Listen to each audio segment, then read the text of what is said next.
Welcome to The Explainer.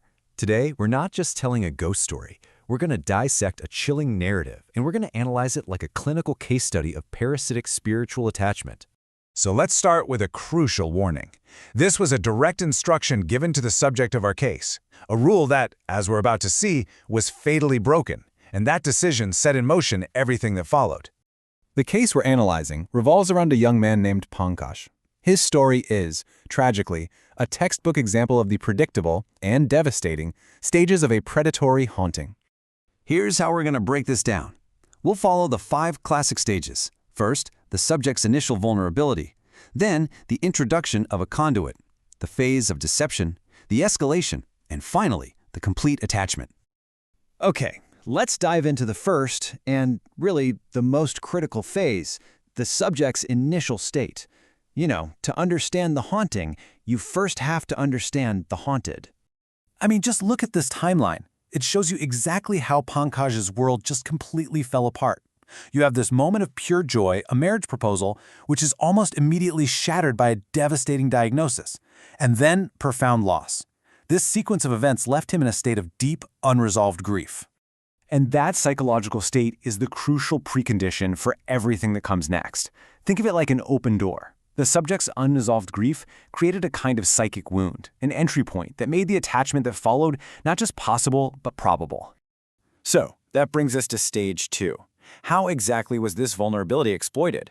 Well, for the entity to gain access, it needed a gateway into Pankaj's world. And that gateway, in this case, was a conduit. Pankaj was given a doll that was spiritually linked to what was described as a shadow of his deceased fiancée, Shipra. Now, this is a really key point.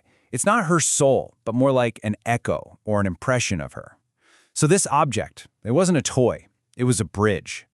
Along with the doll, Pankaj was given a very clear set of rules. And these weren't just suggestions, right? They were safety protocols, specifically designed to manage his conduit and to protect him. And as we're about to see, his failure to follow these rules was a critical error. Now we enter what is probably the most insidious phase of all, deception. With access established, the entity's goal is to lower the subject's defenses by preying on his grief and building a completely false sense of trust. And the deception worked perfectly. Pankaj really believed Shipra had returned. In his mind, he wasn't seeing a doll anymore. He was dancing with her, feeling the love that he so desperately craved.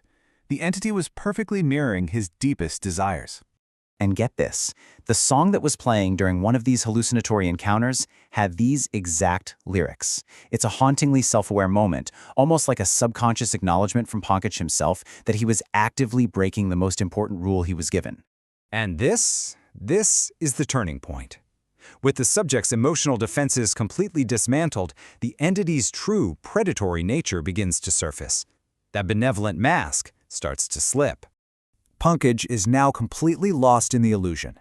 The case file shows him dancing with the entity well past 2 a.m., which is a direct violation of the rules.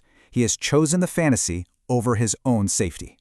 So what are the consequences? What happens when the subject violates the most critical safety warning and allows the entity full, unchecked access during its most powerful hours? Well, the consequences are severe.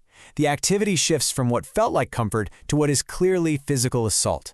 As you can see here, Pankaj wakes up with scratch marks he can't explain. The conduit, the doll, starts moving on its own. The dreams become nightmares.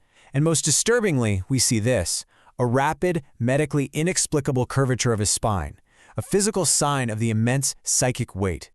And this brings us to the final, tragic conclusion of the case. The infestation is complete, and the entity's goal shifts from just infiltration to outright consumption. This slide really just reveals the core deception. You see, the memory of the real Shipra was a source of hope. It encouraged him to live. But the entity wearing her face, it was a parasite, focused only on consuming his life force. With Pankaj's will completely broken, the deception isn't needed anymore. The entity drops the mask of Shipra, and it reveals its true, monstrous form. A non-humanoid presence seen clinging to the wall like a lizard. The hunt is over. This brings us right back to the core of the whole phenomenon. The initial warning was never about a ghost. It was about a predator. The mimicry of love was always its primary weapon. You know, maybe the most chilling evidence is Pankaj's own final testimony. In a last moment of clarity, he recognized his fatal mistake. He understood that his surrender, an act born from grief, had sealed his fate. This case ultimately leaves us with a pretty chilling final thought. It forces us to ask, in our moments of deepest loss, just how vulnerable we become, and how easily the things we cling to for comfort can become the very things that consume us.